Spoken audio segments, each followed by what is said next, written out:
Hello everyone.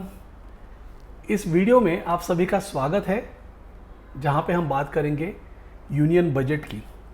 जी हाँ, 1 फरवरी को, Saturday 1 फरवरी को यूनियन बजट अनाउंस होने वाला है, प्रेजेंट होने वाला है। और उस बजट से क्या उम्मीदें हो सकती है, ये एक छोटे 10-12 मिनट के वीडियो में समझने की कोशिश करते हैं। जानबूझ के मैं इस वीडियो को हिंदी में रिकॉर्ड कर रहा हूँ so that it should reach to more and more number of viewers. Interesting part है, अब कोई भी इवेंट जब होती है तो वो इवेंट अपने साथ एक वोलाटिलिटी लेके आती है। तो जाहिर सी बात है, अगर अब आप देखोगे तो इंडिया विक्स जो है वो लगभग 18% के आसपास है। मेरी स्क्रीन भी मैं आपके साथ शेयर कर रहा हूँ सो दैट आपको कुछ नंबर्स यहाँ पे दिखाई देंगे। सो इंडिया विक्स चार्ट यहाँ पे है, 18 पे करंटली इंडिया विक्स ट्रेड हो रहा है। और टिपिकली अगर हम देखें तो बजट के समय पे इंडिया विक्स कहाँ तक पहुँचती है। सो ये एक पीरियड है फरवरी 2022 का, ये तो यूक्रेन वॉर का हाई है, बट बजट के समय पे क्या हुआ था, लगभग 31 जैन का बजट है तो ये लगभग हाई है, यहाँ पे हाई है लगभग 24 का। तो बजट को लेकर यहाँ पे 24 के लेवल पे प्राइस जो है वो पहुँच चुकी थी। 23 का जब बजट था उस समय पे प्राइस थी लगभग 19 तक, राइट। 24 का जब बजट था तो 24 के बजट के समय पे प्राइस कहाँ पे थी, लगभग पकड़ चलिए 16 के आसपास। तो उतनी हलचल वहाँ पे नहीं थी, बिकॉज मेरे ख्याल से इंटरिम बजट भी था उस समय पे। और अगर देखें इसे तो अभी करंटली ये 18 के आसपास है और 2024 के आसपास जाने की संभावना है। ये चीज़ें क्यों बता रहा हूँ मैं आपको, बिकॉज जैसे ही बजट प्रेजेंट होता है, बजट प्रेजेंट होने के तुरंत बाद विक्स में एक तरह से क्रैश आ जाएगा, विक्स क्रैश हो जाएगी और दोनों जो कॉल और पुट के प्रीमियम है, ये दोनों प्रीमियम में गिरावट आपको देखने के लिए मिलेगी। तो ये एक रिस्क का पार्ट होता है। अगर उस दिन पे आप ट्रेड करना चाहते हो, there are tens of different videos जहाँ पे लोग कहते हैं कि आप ऑप्शंस में उस दिन ट्रेड कीजिए, ऑप्शन बाइंग कीजिए और आपको वहाँ पे अंधाधुंध पैसा बन सकता है। हाँ, पैसा तो ज़रूर बन सकता है अंधाधुंध, लेकिन ज़रूरी नहीं है कि हर बार वो पैसा बने ही। अगर मार्केट डल रहा या साइडवेज रहा तो कॉल और पुट दोनों में से आप पैसे लूज कर सकते हो, ठीक है। बट अगर प्रोबेबिलिटी की बात करें, बजट के दिन क्या प्रोबेबिलिटी होती है, तो मेरे ख्याल से प्रोबेबिलिटी कॉइन टॉस के जितनी है ना उतनी ही होती है कि 50-50% की प्रोबेबिलिटी है कि मामला बुलिश रहेगा या बेरिश रहेगा। बिकॉज जो अनाउंसमेंट्स है अपने आप में, ये सारी अनाउंसमेंट एक बड़े तौर पे, बड़े पैमाने पे हो रही है और उसके चलते हुए एक डायरेक्शनल ट्रेंड वहाँ से इमर्ज होना चाहिए, ऐसी एक एक्सपेक्टेशन होती है। अब मज़े की बात क्या है, बहुत सारे लोग जिनके पास एक छोटा सा कैपिटल है, वो उस पर्टिकुलर दिन पे 10x 20x पैसा करने के बारे में सोचते हैं। जैसे कोई 10,000 रुपया 20,000 रुपया लेके आता है और सोचते हैं कि वहाँ पे लाख रुपया बन जाए।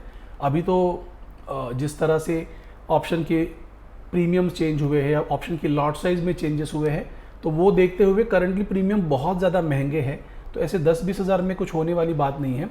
बट लेकिन मेरा एक अंडरस्टैंडिंग है, मेरा एक मानना है कि अगर आप लिमिटेड कैपिटल से ट्रेड कर रहे हो तो ऐसे दिन पे, इवेंट वाले दिन पे मेरे ख्याल से आपको ट्रेडिंग अवॉइड करना चाहिए। मतलब रिस्की डे है, वहाँ पे वोलाटिलिटी बहुत ज़्यादा है, तो उस दिन जाके क्यों दाव लगाना है ना। बहुत ऐसा कहा जाता है रिस्क है तो इश्क है, वो सब चीज़ें कहने के लिए है, बट देन जब पैसा लगता है और लॉसेस होते हैं, पैसा टूटता है, तो वो ट्रेडर बाद में ज़मीन पे आता है। तो पहले सोचिए इसके बारे में कि वो रिस्क लेना ज़रूरी है क्या। हाँ, एक स्ट्रैटेजी की भी बात करेंगे जहाँ पे हम कहेंगे कि अगर बजट दिन को ट्रेड करना है तो कम से कम रिस्क वाली स्ट्रैटेजी क्या हो सकती है, तो उस पर भी हम आते हैं। बट पहले ना थोड़ा ओवरऑल मार्केट को अगर हम देखें तो एक बात को समझना, जानना थोड़ा ज़रूरी है कि जब ये इंटरमीडिएट बॉटम यहाँ पे फॉर्म हुआ है और बाउंस जब से आना शुरू हुआ है, जबकि आरबीआई ने एक एग्रीगेट अमाउंट 60,000 करोड़ का अमाउंट दिया हुआ है, लेकिन ये अमाउंट वो देने वाले हैं 3 अलग अलग ट्रांचेस में। तो एक उसका जो पार्ट है, 3 में से एक जो फर्स्ट पार्ट है वो आज के दिन जनवरी 30 को दिया जाएगा, सिस्टम में वो लिक्विडिटी के तौर पे आएगा। फरवरी 13 को दूसरा आएगा और फरवरी 20 को तीसरा आएगा। अब जो ये 3 ट्रांचेस है ना, ये 3 ट्रांचेस हमें बताते हैं कि the government does not want the market to fall further. हाँ, कहीं ना कहीं जो फॉल हो रहा है मार्केट का, उसे रोकने के लिए ये सारे प्रयास हो रहे हैं। अब इसके साथ और क्या चीज़ें हो सकती है, देखिए जैसे अभी बजट आ रहा है, तो बजट के साथ ही एक आरबीआई की मॉनेटरी पॉलिसी भी आएगी। मेरे ख्याल से 6 और 7 तारीख को आरबीआई की मॉनेटरी पॉलिसी है, और उसी समय पे 13 तारीख को 1 फरवरी में सेकंड ट्रांच इसका आएगा, जो लिक्विडिटी मेजर है उसका। ये चीज़ें मुझे ये बताती है कि अगर मान लो बजट जो है, बजट कैसा होना चाहिए, budget can be neutral to positive. Budget के दिन बहुत बड़ी गिरावट होगी ऐसा नहीं लग रहा है मुझे। Don't use this statement to trade. हाँ, बायस क्रिएट मत कीजिए, बिकॉज बायस है ना, एक तरह से इंसान को अंधा बना देता है, ट्रेडर को अंधा बना देता है। तो बायस को मत रखिए, अपना सेटअप वहाँ पे लगाइए, अपनी सूझबूझ को लगाइए, और सेटअप अगर है तो मुझे ट्रेड करना है, मेरी रिस्क मुझे पता होनी चाहिए और मुझे मेरा रिवॉर्ड भी पता होना चाहिए। तो वो चीज़ें मैं यहाँ पे कहना चाहूँगा। Budget will be average to positive. ये मैं इसलिए बोल रहा हूँ एवरेज टू पॉजिटिव, बिकॉज अगर बजट के दिन पे हमें अच्छी रैली देखने के लिए नहीं मिली, तो वो रैली हमें देखने के लिए मिलेगी आरबीआई की जो मॉनेटरी पॉलिसी है उस दिन पे देखने के लिए मिलेगी। अब ये जब बातों के बारे में हम सोचते हैं ना, तो एक ओवरऑल मेजर होता है कि गवर्नमेंट की एक्सपेक्टेशन है कि यहाँ से फॉल नहीं होना चाहिए, तो गवर्नमेंट कुछ इंटरविन करेगी बीच में। जैसे अभी ये लिक्विडिटी का जो मेजर दिया है, तो मार्केट ना टेम्पररी यहाँ से बॉटम हुआ है, और इस टेम्पररी बॉटम से क्या उम्मीद हम रख सकते हैं, क्या ये बॉटम हो चुका है, क्या इस साल में फिर से गिरावट नहीं आएगी, ये कह पाना मुश्किल है। क्यों? बिकॉज अभी तो ये पहली कैंडल वीकली टाइम फ्रेम पे ये पहली कैंडल प्रिंट हो रही है, काफ़ी सारे हर्डल है बीच में। जैसे पिछले सप्ताह में मैंने कहा था कि अगर हम 22,988 के ऊपर है तो हमारा बायस जो है वो बुलिश रहेगा, तो प्राइस मोमेंटरीली इसके नीचे गई एंड देन क्विकली इसके ऊपर फिर से अगले ही दिन हमें देखने के लिए मिली। That is in a way indication कि यहाँ से चीज़ें जो है वो पॉजिटिव हो रही है, और हमारा जो एनालिसिस था वो बहुत ही परफेक्ट जगह पे जाके बैठा है, जिससे हेल्प हुई, कुछ ट्रेड हम कर पाए, जैसे निफ्टी में कर पाए वैसे ही बैंक निफ्टी में कर पाए। अब क्या है, यहाँ पे पहले तो होगा कि हम इस लेवल के ऊपर 23,400 के ऊपर ट्रेड करना शुरू करें, राइट। ये होने के बाद लेकिन बीच में ना एक हायर लो भी बनना ज़रूरी है, तो वो हायर लो बनने के बाद फिर प्राइस अगर आगे बढ़ती है तो थोड़ा लॉजिकली ठीक रहेगा। तो आने वाले जो 2 दिन है, जैसे आज का दिन है और कल का दिन है, थोड़े ल्यूकवार्म रहेंगे। बहुत ज़्यादा तेज़ी की या बहुत ट्रेंडिंग मूव की एक्सपेक्टेशन मैं नहीं रखूँगा, इंतज़ार करूँगा, और market should give us some kind of a decisive breakout, और वो ब्रेकआउट अगर हमें मिलता है 23,400 के ऊपर, तो ही हम देखेंगे कि हाँ एक बुलिश मूव की यहाँ पे संभावना है। तो उस लेवल को थोड़ा मार्क कर लेते हैं। हमारी लेवल है 23,425 की, है ना। We can expect a trending move above this. So हम एक्सपेक्ट कर रहे हैं possible trending move above this, ठीक है। तो वो होने तक थोड़ा हम इंतजार करेंगे। ये तो एक बात हुई। कितना टारगेट हो सकता है इस ट्रेंडिंग मूव का, तो लगभग ये पूरा जो फॉल हुआ है, इस फॉल के 50% तक का एक टारगेट हो सकता है, जो कि लगभग आता है 24,500 तक, है ना। तो मैं यहाँ पे अपना फिबोनाची का टूल प्लॉट कर देता हूँ from this low to the high.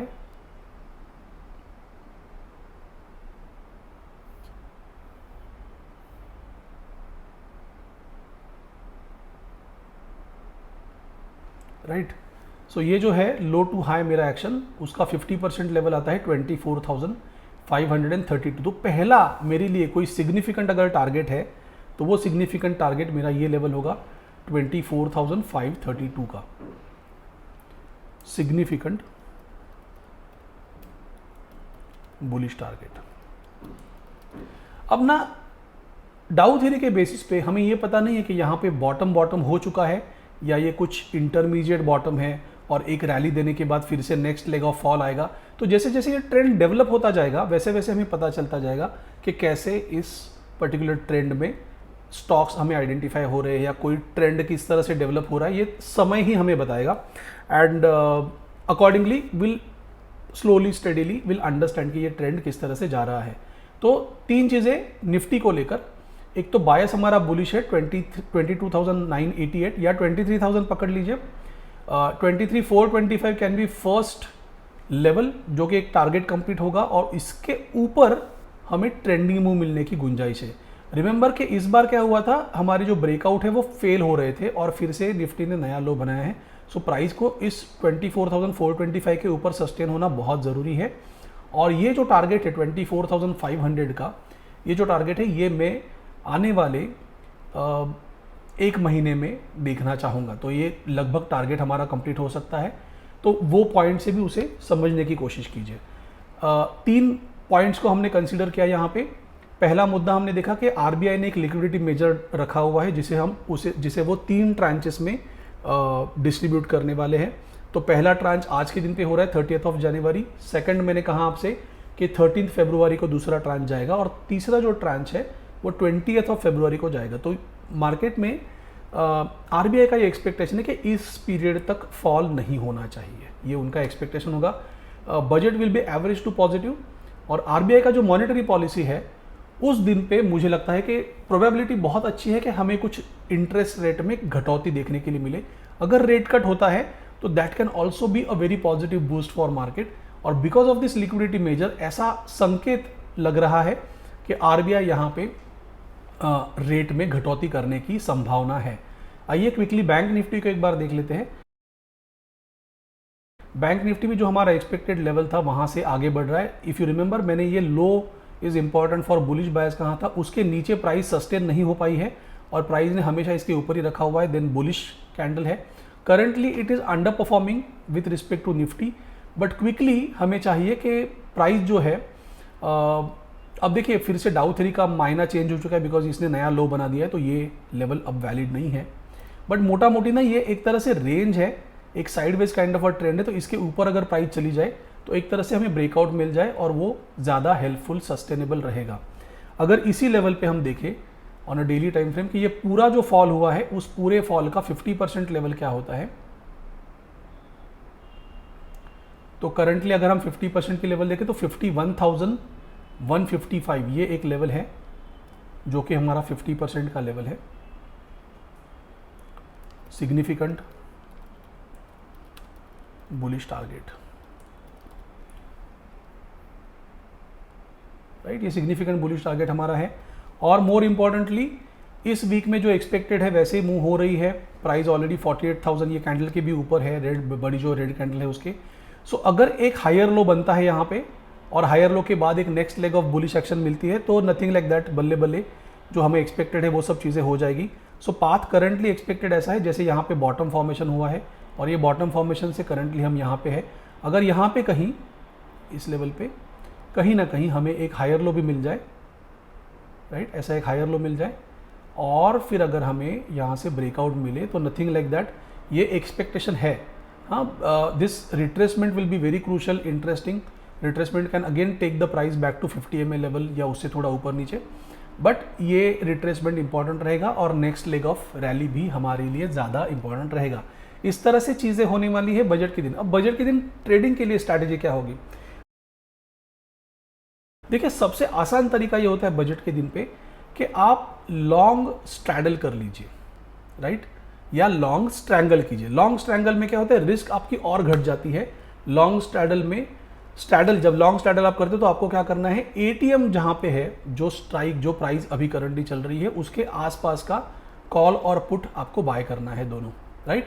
उससे क्या होगा, अगर मान लीजिए बुलिश मूव होती है जबरदस्त तो वहां पे आपको उस डायरेक्शन में प्रॉफिट होगा और अगर बेरिश मूव होती है तो पुट में आपको प्रॉफिट होगा।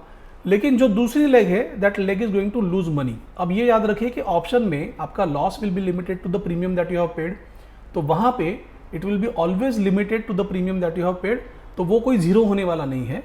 लेकिन जब मूव होती है जैसे 5% की 6% की अगर ऐसी मूव उस पर्टिकुलर दिन पे ट्रेंडिंग मूव हमें मिलती है तो कंफर्टेबली आप जो भी आपका ऑप्शन का प्राइस है वो 2x 3x कंफर्टेबली वहाँ पे हो जाएगा।